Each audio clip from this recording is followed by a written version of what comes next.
Hello, everybody, and welcome to today's webinar, an end-to-end demonstration of Nuix Discover with the very extensively accomplished and expert in this product, Emily Tice, our VP of Customer Experience with Nuix Discover. My name is Corey Tomlinson. I am just your host for today and a member of the Nuix marketing team. Before I turn everything over to Emily, I just wanted to share a couple housekeeping items. This is the required legal text that we all must pay attention to. I won't make you suffer and read the whole thing, but just so you know, this presentation may contain certain forward-looking statements. All statements other than statements of historical fact that address activities, events, or developments that the company believes, expects, or anticipates will or may occur in the future are forward-looking statements. These are by their nature subject to a number of risks and uncertainties and are based on a number of estimates and assumptions that are subject to change, and in many cases are outside of the control of the company and its directors, which may cause the actual results of the company to differ materially from those discussed in the forward-looking statements. Essentially, what we're saying is that things are maybe subject to change, and we'll let you kind of digest that for a moment. The one last housekeeping item, we will obviously allow everybody to ask questions throughout the demo. We will hold all questions until the end of the demonstration. So please feel free to pop in your questions in the questions, ask a question tab below the player. And we will get to all of them at the end of the demonstration. So without further ado, I do want to turn it over to Emily to take it away and start sharing her end-to-end demonstration of Nuix Discover. Emily, take it away. Well, thank you so much, Corey. Hi, everybody. Thanks for joining me today. Happy to take you through Nuix Discover and just make sure that you've seen the latest across the board, and looking forward to your questions at the end. So here I'm logged into Nuix Discover, and you can see I've got a little update here just letting me know about what's new this month in our SaaS environments. So of course we have our new features monthly in SaaS, and we prepare quarterly releases for on-premise. So you'll see various features come in. They may be refinements or user enhancement requests that you've been looking forward to. So here, before I jump into a case, I'm just going to point out here on the right how cases get made, right? This portal management area is where you run your environment. So this link here, cases and servers, gives you the option to add a new case. Every customer of ours generally likes to have template cases where we clone or copy a case that has your best practices, your favorite settings and tags and things like that, and make a new case. And then you can create new users and add them as well. You'll notice here I'm an administrator in my cases, but there are lesser rights or lesser roles that users can have based on what they need to do in a case. So over here is that admin side where you can manage your environment and configure things. You do have the ability to organize subtenants as well. So I'll click into this one. I'm choosing a little bit of what to show because we have so much today. But you'll see, for example, we've got this demonstration org and then a sub-org, two sub-orgs. Here I'm using it to organize my demo cases, just what I like to use to do these webinars. But if I'm a provider, I might have customers, and this might be customer A and customer B. And they may have cases of their own and users of their own. So we've got that full multi-tenancy here. Oh, here in the organization screen. We also have reporting here, so I'll click here and you'll see a dashboard coming up that gives you some reporting across my environment, and I can use that same organization option here to filter my my tenants, right? So I could drill down to customer A or customer B with this dropdown. Right now I have, this many cases, so many are active, and I can see my user activity. There are details here about how many cases, how many documents, how much usage has been done in each case. So you'll see how many documents, imaging, OCR, translation, etc. in each case. And then if I move to the right, how many processing jobs. This is the ingestion module that uses the Nuix engine. How many loads have happened with a load file and import, and then productions. And so these pieces give you visibility into your work as well as potentially maybe pieces that you use to bill back to customers of your own. We also have a similar report here. I just have it filtered to fewer cases, but you'll see here that I have how many gigabytes are taken up here. So how much space does each of these cases take? We've got this subtotal here of active data. We've got our file transfer data. That's data on its way in or out. And then we've got any data that might be archived. So some reporting for you, always available to give you that insight into what's happening in your Nuix Discover environment. So I'm going to jump into a case now, and we will take a walk through. So when I enter this case, I'm landing here on the documents page, and that's because I've configured it to set me there. So you have the ability to designate where your users should start. So if you're an admin, you want to see a little bit of everything, you could start on case home. If you spend most of your time adding data, you could start here on manage documents, or if you're looking at analytics, over here. So I'm starting on the documents page. I want easy access. Maybe I'm a reviewer. I just want to get going and doing some searching. And then here I have in my browse pane some saved results that we call binders available, and I can click on them to load a search result here. You'll see here that I have a list pane now displaying the results, and I can see the doc ID, the date. Let me make a little more space here. You'll see that we can collapse and configure these. A little more space so you can see more columns. Right now I'm showing some columns I've chosen for how the document's been tagged, things like that, and what type of document it is. So this is an email, and that tag is actually displayed in the color of the icon as well. One of the fan favorites is the color coding here in the list view. This list configuration can be saved. We have these various templates. If I want just something a bit simpler, just title, date, things like that, I can have a different configuration that I pick here. If I want to see who's talking to whom, I can have the people values in here.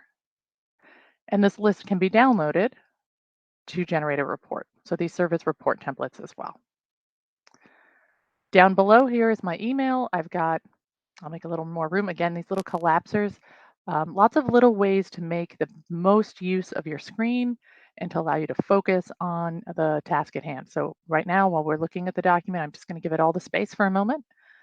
So here in this document, you'll see that we have some hit highlighting happening. So I have green for search terms.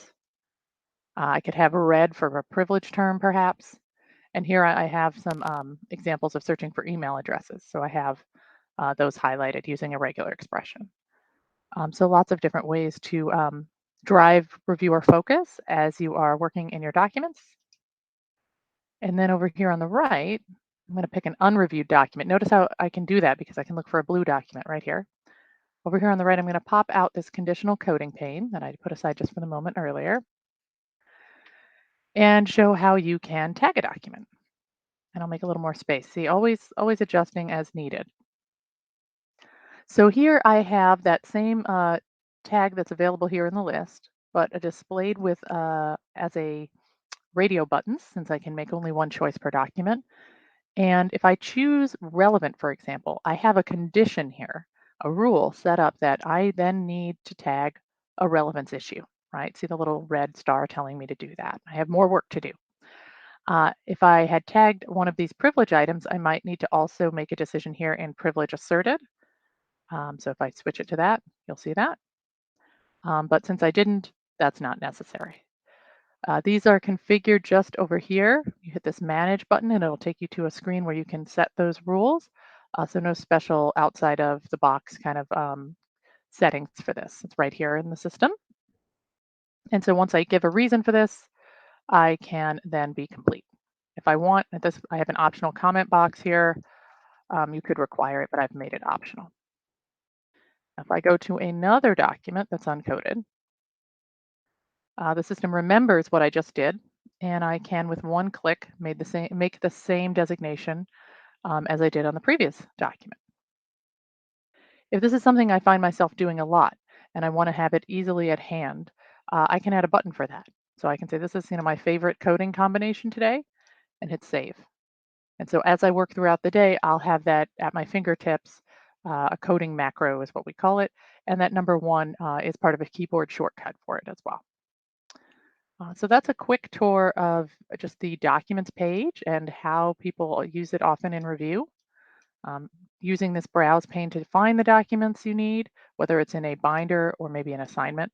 So I have an assignment here. We've got a full assignment batching system within here, but using the browse pane to do that, navigating the list, and then tagging. If you are lucky enough to have two monitors, hopefully we all do by now, we have an option to undock that screen. So I can open this up in a second window. The windows are in sync, so you'll see this blue line here.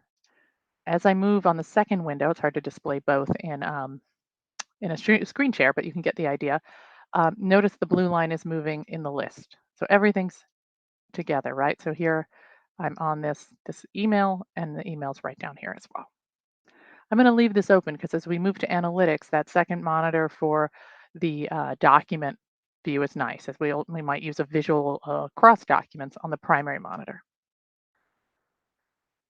Before we leave this sort of general review space, let me show you a little bit of redaction as well. So I'm going to pick this PDF, grab its image view, and I'll put this aside just for the moment.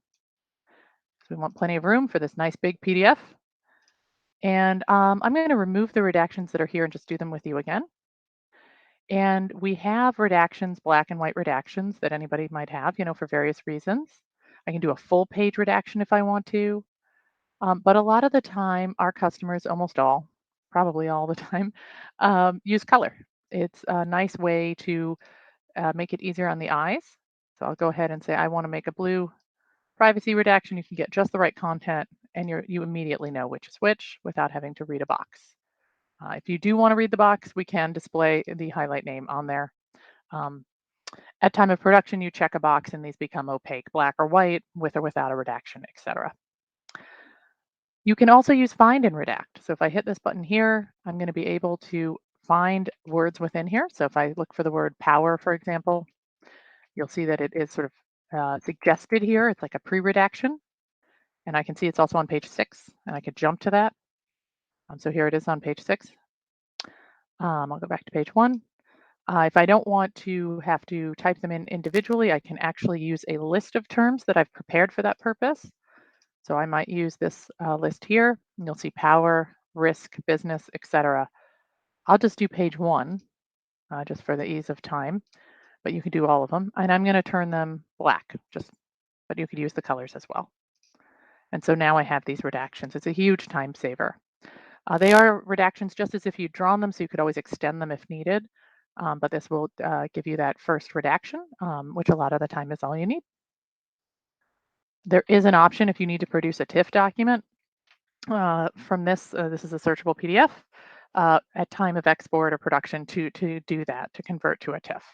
And there is also a complete imaging feature in here to render searchable PDFs for you from natives so that you can leverage this find and redact capability. So that's a lot of the core review piece, right? We've looked at the search results, we've looked at the tagging and the redaction. You'll see this one has a big nice comment here with some links in it. I'll also quickly bring up a email thread, and then we'll take a look at some other features in Discover. So let's bring up an email thread here. I'm going to put the document itself away for a moment, just to get a little more space to show you the thread. And I'll start with this one here. This is my usual favorite, simply because it's a nice clean thread where nobody broke the chain. So what happens here is, I'm going to switch here for a moment. You'll notice we've added this. You can change out your display if you want. So I'm going to change this to be my view pane right here, make it nice and easy for me to see it on the right. So here I can see this request for the baseball tickets. Then I can see a reply. Yes, I would like to use them. Another one here, again, about which days, etc. And this last one here, if I read this, and he got the tickets, if I read this one, I've read everything above it, right? So you'll see this pivot indicator. This is the most inclusive email in the chain. So it looks at the content of the document and says, is this wholly contained in the next one? If so, I will consider it part of this most inclusive chain. You can select just these pivots, you'll see here, for review, if that's a strategy for your case, right? There's always considerations about that for each case, but you have that option. You'll also see there's a note when an attachment is added or person is added to flag that for you as well. I often like to, and this is why I grabbed this side here to show you the document, often like to show the compare pane here. So sometimes we'll have a situation where we would like to look at two versions of something. So I'm going to go back to that first email in the chain, and I'm going to anchor it here on the left. And then I'm going to move to the next document and see the reply. And so what's happened here is we've got a red line of the difference, right? Here's the original Kathy, I'd like 4 tickets, and then the reply back. Um, and then reply about, what will happen with that baseball game. So this is really helpful in threading, as you can see, and you can tell what the differences are. It's also nice for drafts and final documents. I like to compare Excels. In fact, I upload some of my day-to-day business documents into a test case sometimes if I need to see a difference between them because it's so helpful. Just a little bit about the compare pane while we're here. I'll set this back to the view pane, and actually I'll set it back to conditional, and we will um, move on to another piece of Nuix Discover. So I have been configuring this screen. You can save different configurations. So I have my workspace A is what I call review, what we've been looking at to date. I want to start now looking at our analytics workspace or layout. And so I'm going to have that browse pane just like I have it here. I'm going to have my search result list, but I'm going to bring into play a timeline and a concept map and a social network view. And these settings here of what these workspaces are can be set for users. So I can set them to be the defaults for others. Maybe my reviewer group should have certain settings. My um, admin group should have other settings. So let's go ahead and switch. I'm going to bring up a few more documents. This 31 documents here is not quite enough. So I'm going to start with this one here and switch to the analytics view. It's going to be the same documents. Notice the result set doesn't change here. Um, it's just a new view on top of the list, right? So I have the list view. I'll put browse away for a moment. But I also have this way now of displaying it in a concept map. I'm going to turn on some pointers so you can see where the concepts live, um, and then show you a bit around this. So what's happening here is that like documents are being placed side by side together. That's really all it is. It leverages an enrichment process that's part of our ingestion. And I'll get to that when I move to the admin side, really focusing on the user to start today. But those concepts are coming out here around the circle. And so, for example, I'm going to use my scroll wheel, but you can also use this slider. You'll see this concept of dinner. And here we see a dinner, you can see who's coming. We can see a little bit more about who's coming mostly. There's a speaker at the dinner, maybe it's a class dinner, etc. So this might be stuff that I really don't care about. A visit to Houston and having dinner there. So I can bulk tag it as not relevant if I'd like. Notice when I clicked on the cluster that the list refreshed. It will move to this working list that allows me to focus. I still have the 1,500 documents, but I'm looking at the 7 in this cluster, and I can bulk tag them as not relevant right there. The color is also present in the map view here. So that color gray, that's the same as we saw on the list. And so that means as well that this is a cluster of all privileged documents because that's what the red color designates. This is a cluster where we have almost all privilege, right? 13 documents with a slice of green in there. Let me zoom in a little. And so I can see that and I might take a look at it. If these are all so similar to one another, I probably want to check that this is actually relevant and producible and shouldn't be withheld for privilege. That looks off to me. If the system sees so much in common, this may be a miss in tagging.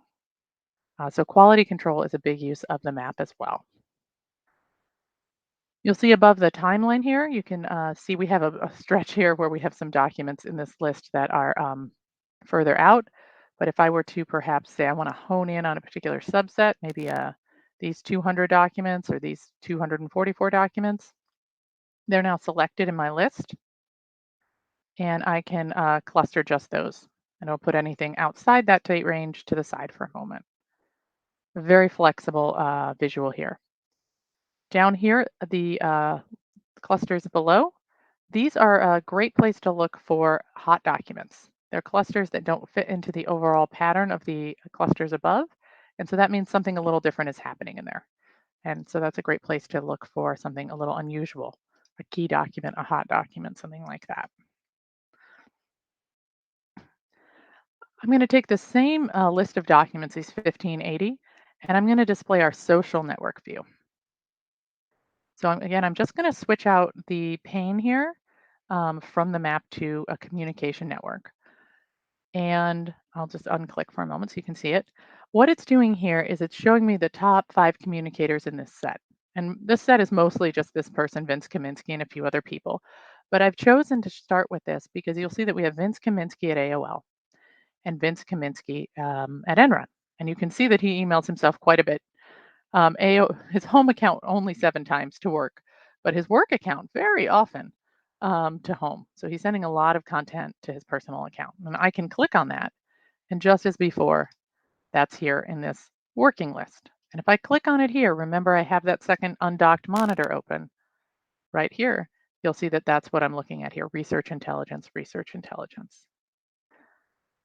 So we do have the ability to allow you to group these two aliases of Vince at work and Vince at home under an identity. It's a names normalization feature. And so here you'll see that option. So I can switch to identity. And now Vince is rolled up as one person. And I'll click off again. Here is where he's emailing himself, right? That's what this little line returning to him is. And then here is his traffic with other people. And we can bring people, others into focus and refresh to see how he's communicating. So I often use a different data set, but I wanted to show this one so that you could see this names normalization capability, which is quite useful for making sure you've captured key custodians and all of the ways that they communicate for privilege log work, etc. I'll take you now to the case setup area where you can see how that works. So I'm going to switch to case setup for a moment, and I'm going to click on something called people identity. And I'll just go ahead and pick that same set that we were just looking at. I have a binder called identity with examples. And you'll see here that we have an identity called Alex Wang, and then his email addresses, or Angela Dorsey and her email addresses. The way this happens is that there's a button up here called Normalize that runs a process to suggest these mappings and group them together. It gives you an initial assignment of aliases to identities. If you disagree or you know more, you can adjust that. So for example, if I did know that this Anita is actually not Anita DuPont, but a different Anita, I could make a change. I could assign a new identity by just creating a new one here, or moving it to one that already exists. So you do have capability to adjust as needed, to add information. Maybe you know about an address that's coming or a phone number, something like that. But the system will do a lot of the work for you, which is, a great value add. And you can download this report as well so that you have it for especially privilege log work, but overall just a sense of how you designated these pieces. So that's the names normalization piece that ties into the social network view. I'll go back to the social network just for a moment and bring up a few more documents that aren't just Vince Kaminsky talking to himself, just so you can see a little bit more of it. So here, for example, we just have a wider set with more people in play. And you can see, again, the traffic between individuals. So for example, when these two people, Kevin and Shirley, are emailing, Vince and Stinson are on those emails, but Zamin is not. Zamin is left out. So you can learn about how people are working together. You can see who else is on those emails by clicking in, adding them in. That's what this red chat bubble means. Or you could start with somebody other than the top 5 people. So if I hit hide, I'm going to deselect. Maybe I want to just pick somebody that I'm interested in, right? So maybe I pick somebody sent mail. I see all of their emails. Over here, I have their, here they are. Those are those 21 sent emails. Maybe reading them on my second screen. With this button, I can bring all of those people in, and there's a redraw button here, refresh, that gives you a nice display. So these are the next people to collect, the next people to investigate. We have the exact same visual for domains so that you can see when somebody is talking outside of the company. Maybe they are talking to a competitor or a supplier. So I'll just switch it out to domain network here. And in the Enron data, there's just a lot of communication with schools. Vince Kaminsky was teaching classes at various schools, and so you can see that. But you can see how it would jump out at you anytime somebody talks outside of their employer, right? And they're contacting a different domain. So those are some of our ways of exploring and learning about our custodians and what's in here. So that's the main user stuff I wanted to talk about. I'd like to talk about some admin items now, including, how does its data get in here? How do we assess what we loaded? What should we review? And how do we eventually produce it? So I'm going to switch a bit more to the admin focus and step away from the documents page at first. So now I'm going to go to the top here and I'm going to move to this manage documents. This is data on its way in or out of Discover. And there are two main ways that data comes in. There's an ingestions piece and an imports piece. Ingestions is the processing and imports is with a load file. I'll focus on ingestions today. I do want to say that imports can use flat files. So it is not just a legacy ringtail MDB, but we can take, DAT files, TXTs, CSVs, etc., as well as generate them. And in fact, I think that's even more common today to see those load files. So here I have some ingestions. You'll see I've processed custodians um, um, one-on-one here. And but you can mingle those custodians, and so I'll show you how that happens. What I do here is, apologies, um, I have myself on do not disturb, or I've turned off Teams, but there it is. Let me just, apologies. Um,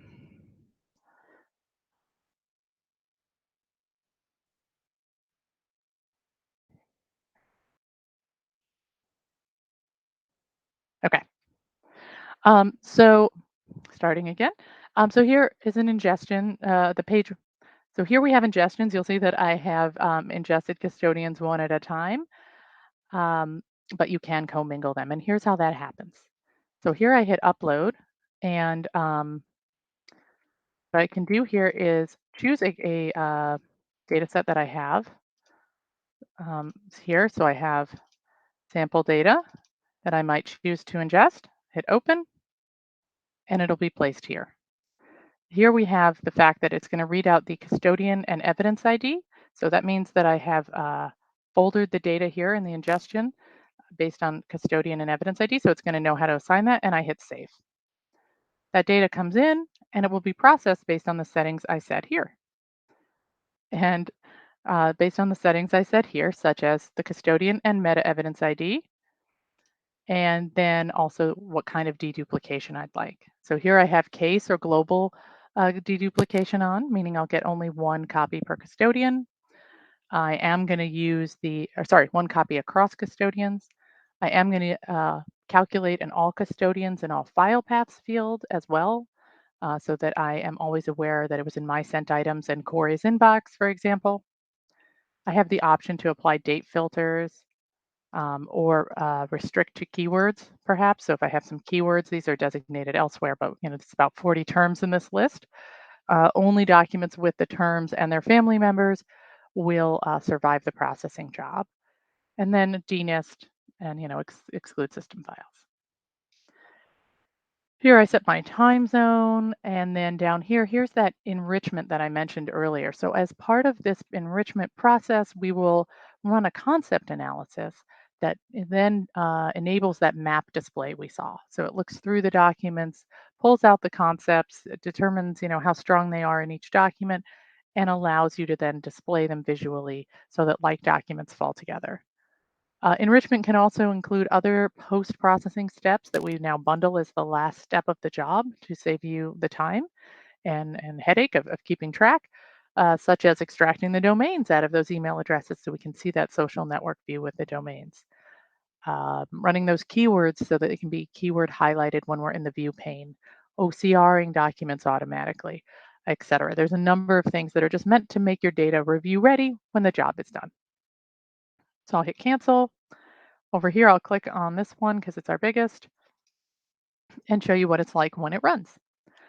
So this is already done, but these jobs, these sub jobs, you see these little indents here, these subtasks or stages, will pop out as they run, and you'll get a progress over here. So it'll say 10%, 20%, et cetera, as it runs. And so it does the processing, creates a table of everything it sees using the Nuix engine. The hashes here is that deduplication. Group coding is that all files and all custodians. Data filtering, I just mentioned, if you have a date range or keywords. Anything that survives all those filters gets moved over. OCR, this just means that some of the documents weren't eligible by file type. And then down here we have that enrichment job. So you can see all of it happen in real time, and then you get a report. So you can see here, I just, again, have one custodian, but you could have multiple. And I can see, what data we started with, how much resulted in the end. You can download this. And then also by what I put in. So here I had 6 PSTs, and for each one, I can see the resulting documents by clicking View.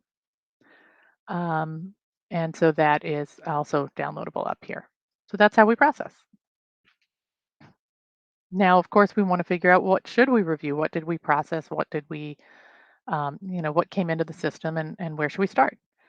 And so I'm going to move to the analysis page here to use some of those features. So here, I'll start with this one called cubes. It's essentially the idea of a pivot table. This first one here is a simple one to get us just acquainted.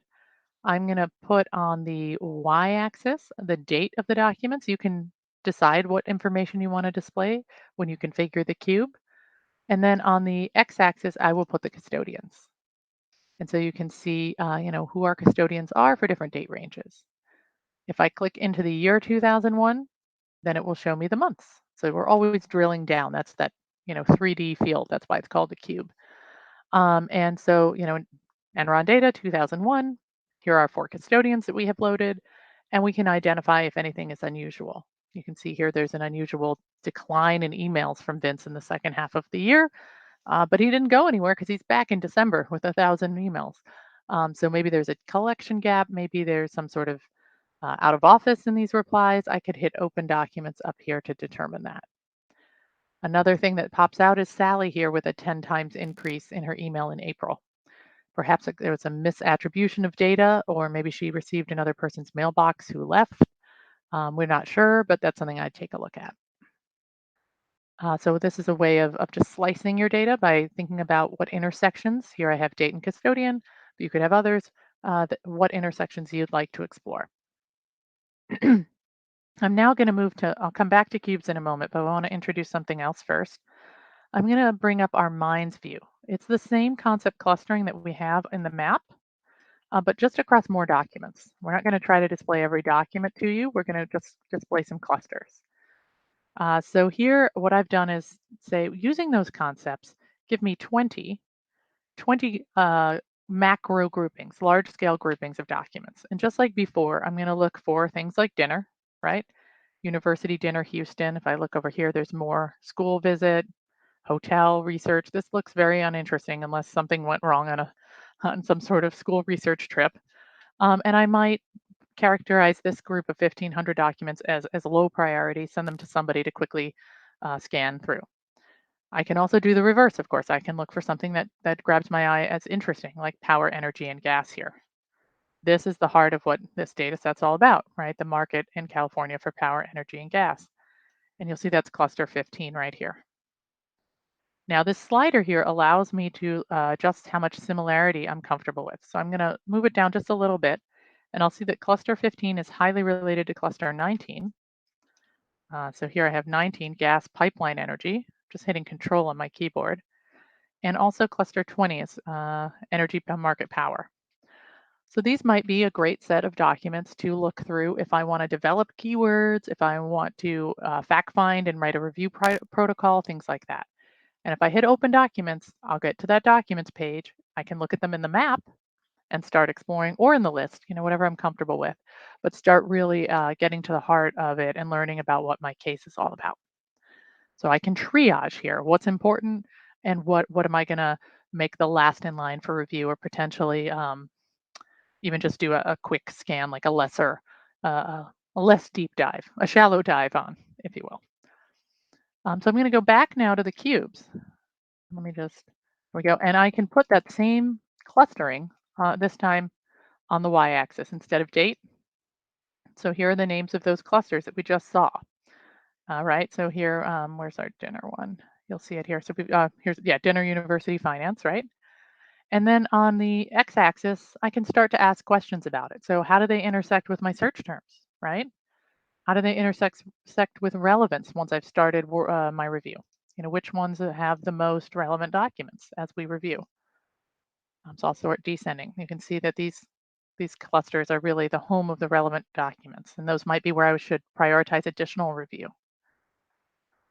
Or maybe I'll look at my search terms and see which ones have the most hits, and maybe say, I don't really expect university student in school to have such a high count.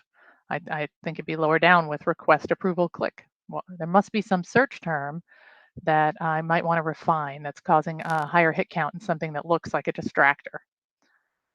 So this is useful for all sorts of exploration like that. If I do want to look at those search terms, I'm going to go back over here to a nice search term report here that we have.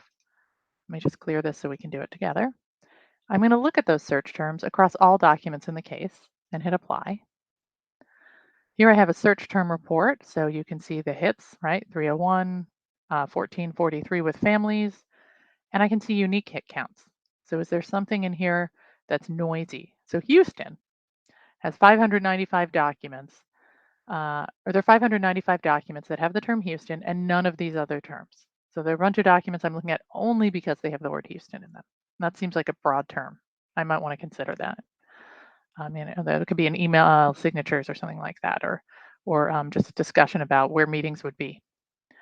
So I can sort by that, and then here, 909 for Williams, right? Really high. Maybe Williams University is one that he teaches at, and that's a problem, and that's why we're getting such a high count on that university cluster. So I'm going to fill in the other side of the screen with my review status. I'm going to say I'm coding for relevance. Here are the options that are positive for relevant and negative for relevant, and use the statistics that are coming up to figure out how strong that each term is in finding relevance. So I'm going to point to this precision item here. So Williams has a precision of 38%.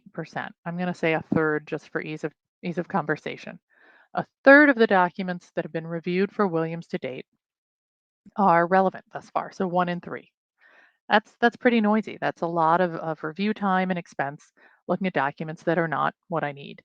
And I can click into positive with term, find these documents, and negative with term, and figure out what that difference is. What refinement do I need? Is it Williams within 2 of power or something like that? Williams within 2 of the name of the CEO, if his name is Williams, versus the name of a recruiter or something like that. So this will help you determine the level of burden of these terms and figure out what refinements you'd like. There are 36 documents here that are positive and have none of our terms. And so we could also take a look at those and figure out if there are additional terms to add. So all of this is a great way to figure out what you have, do that case assessment, continue to refine as you work, and monitor review. There is also continuous active learning in here that will be great for prioritizing your review and doing quality control. And so what I'm going to show you here is the option to enable that. It's quite simple to configure, and so we have folks who use it on everything. Very similar to what I just did in the search term report. I choose what I'm looking for, in this case, relevance.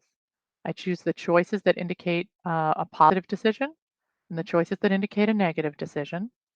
I say how often I'd like to learn about what's been tagged. So every 4 hours, I might look at review decisions that have happened since the last time, and then I will recalculate what that means and what I've learned based on that new information. And then here I mentioned that there's a full assignment or batching system in here.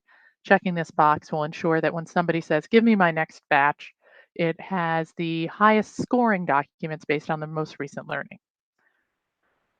And what it does is it scores documents based on what it knows from your work to date as either close to +1, very likely to be what you need, or close to -1, less likely to be what you need.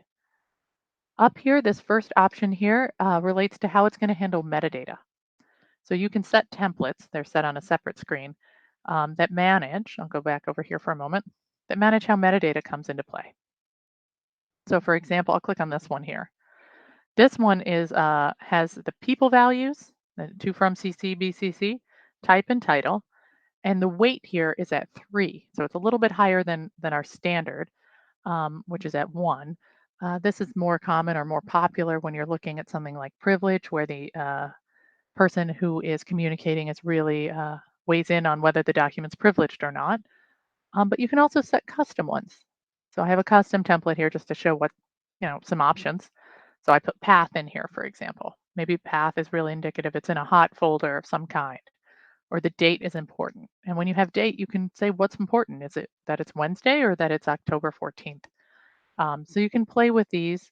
Here I've turned up the weight on from, and configure side-by-side setups to see which is best for your data, right? So this is where you set those templates, and then where I was a moment ago on the Cal report is just you choose one of those here, right? So that I would pick the one that I want to use today. Here I've already done a review, and you'll see that I have some documents scoring very high here, closer to 1, and a lot of documents clumping here in the lower end of review, less likely to be what I need. I reviewed a sample, and about 20% of them were positive, and so I know I'm looking for about 6 or 7, 65, 7,000 documents that are positive. I've found 6479. So depending on with a margin of error, I have a really good recall here. I found most of the documents.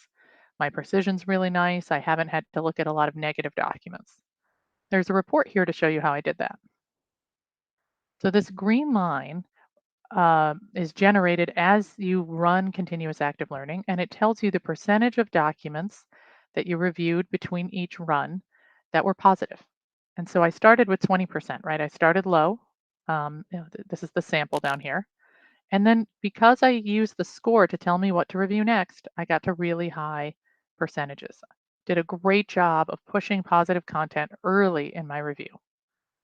And then down here, I have much lower positive content. I'm running out of it, which is the whole plan, right? That's the whole goal. There's a report that downloads from here that gives you all the little numbers behind this visual. Both are meant to help you analyze how well this is going, and perhaps if you're ready to complete review. You can also do quality control up here, so you can look for positive documents that the system, high scoring documents that a person has marked as negative, or low scoring documents that a person has marked as positive. So if I hit OK here, I'll see these 310 documents, and I'll route them for maybe a second look, right? A QC team can take a look at those. So this is a very popular option here, the continuous active learning. You can start it later on. You don't have to do it day one. You can use it in the behind the scenes just to get this review conflicts option. Lots of great ways to work with this. So those are some of the analytics that you can use not only to assess how you're doing at the outset and what to begin, but how you're doing overall. Once data is ready to go, you want to check your let's check our progress. I'll click on review. Before we run a report, let's see how review is going. So here we have this review dashboard. Here you'll see that we have 43% of the data is reviewed. I get a breakdown of where it stands to date. How much privilege do I have?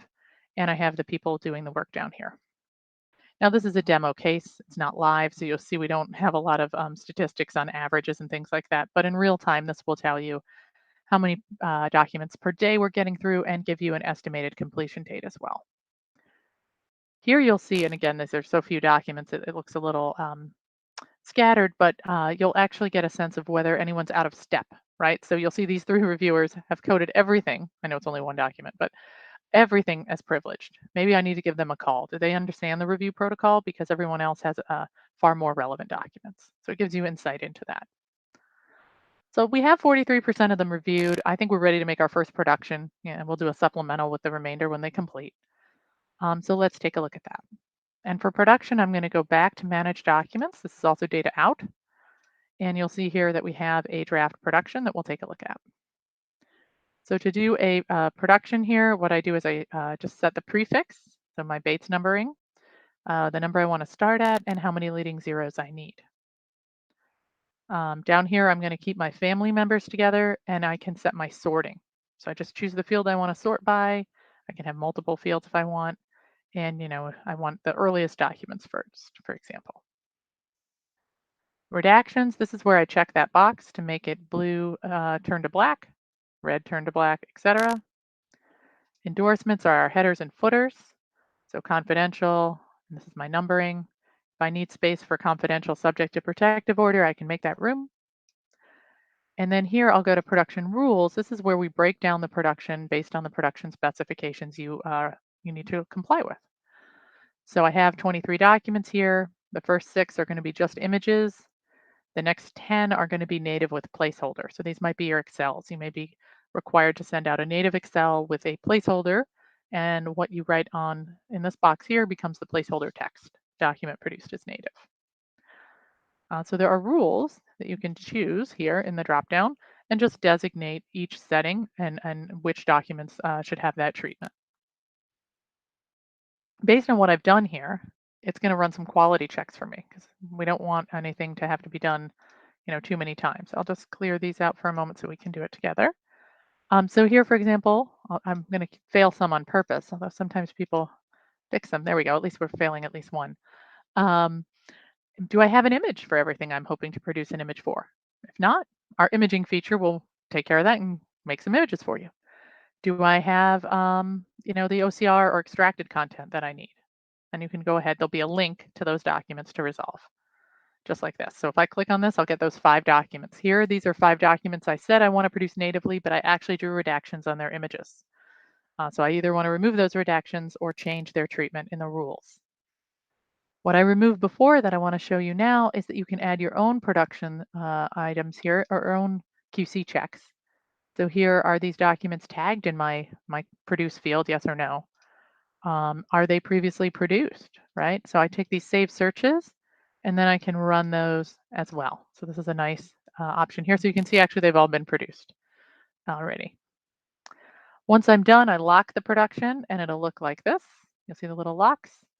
And the reason they all are previously produced is they're right here in this production as well. So if I click on this 23 document link here, it's going to take me to the documents. And you'll see here that we have the way that it's been produced. So let me make a little room for you to see. And those redactions I drew in red and blue before are now opaque. I've got my confidential footer and my Bates number footer. I'm going to want to produce this with a load file. So we can create a variety of different load files. You configure the settings to match. So I'll go ahead and click on this DAT for a moment and I'll I'll just take these out so we can do them together. You'll see here these first 9 rows in the DAT file are just family and document designations, things like that. And then you can add what you need based on your spec. So if you need custodian, I'm just typing in. You can always, select a different way. If I need hash, I'll grab hash. I need date, right? So it's very easy to do here. Title, you can craft a load file template with 30, 40 fields quite quickly by doing that. And it remembers even the order in which I did that. And if I need to adjust it to have a different name or something, I can do that. And that's it. Then I can just export these all together. So you'll see I have an export here of the ABC production with that. And I would just download that to my machine. So that's data in and data out, and everything in between. I'm going to show one more thing here before we close out and move to questions.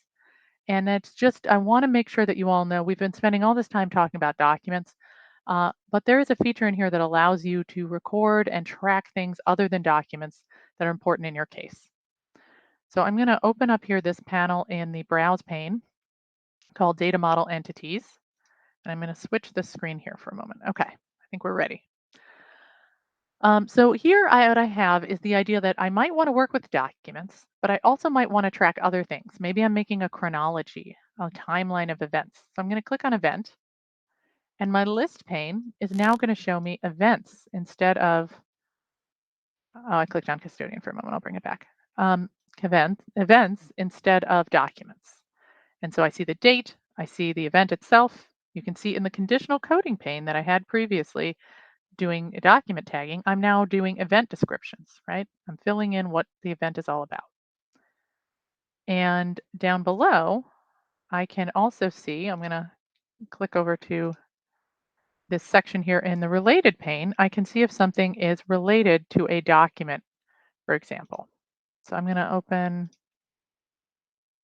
Here we go. Let's click on the documents section. So what I can do here is I can link a document to this. So if I have a particular document that I learned about this event from, I'll go ahead and link it, right? So I can go ahead and say these are the emails that led me to that. And so I have the connection between the event and the documents recorded. Other things that people will do this with is they can, track their evidence, for example. And so in this case, evidence is linked. Here are the 6 PSTs I showed you earlier that I processed, and I'm keeping track of all the details of the collection and the processing instructions, and even the media that it came in on. So that might be the upload. It used to be the hard drive, right? But now maybe it's uh, the the FTP delivery, etc. Or maybe there are decisions in the case itself. So I like this idea a lot of keeping track of what I've done. People always say you have great visuals, but we need to be able to retell that story. We need to be able to explain how we made those designations when we use, say, your map or something like that. So on October 7th, I might have finalized my search terms. I have the name of the search term list. I have a link to the binder, and I can click this, and it will run that search of the search term hits. The next day, I ran email threading, and I identified the pivots. And again, I could have the binder with those pivots. And then here I have the map view, and I mentioned which clusters I focused on and which search terms that led me to add, and the name of the new search term list. So all of these pieces are in here, this ability to surround the document coding with the other parts of eDiscovery. And it's something we call data models because you're modeling data other than documents. So I just want to mention that here as well. And I think that completes our tour of Discover. We'll move now to questions. Thank you. Oh, great, Emily. Thank you very much. If anybody has any questions, we'll leave the screen share open for a second. We haven't had any come in quite yet, but if anybody has any questions, feel free to drop them in. That was a lot of information in just under, just over 50 minutes, Emily. Yeah. So Yep. it doesn't seem like we have any questions, so I think we'll just wrap this up. This demonstration will be available on demand immediately following. So if you need to go back to it or share it, please feel free to do so if you're watching. And I think we're also going to package this up and put it on our YouTube channel as well for anybody that wants a full demonstration of Nuix Discover. So if that is it, we'll just we'll wrap things up. If there's no more questions or no questions at all. So Emily, thank you very much for your time, and we are going to be running in early November a more specific webinar on predictive coding. Correct. So we'll be getting into some of the Yep. machine learning and predictive coding capabilities in Nuix Discover, and we have more to come probably in early December as well. So keep an eye out for those. With that said, thank you very much for attending. Appreciate it. Thank you. Thanks, Emily. Talk to you soon.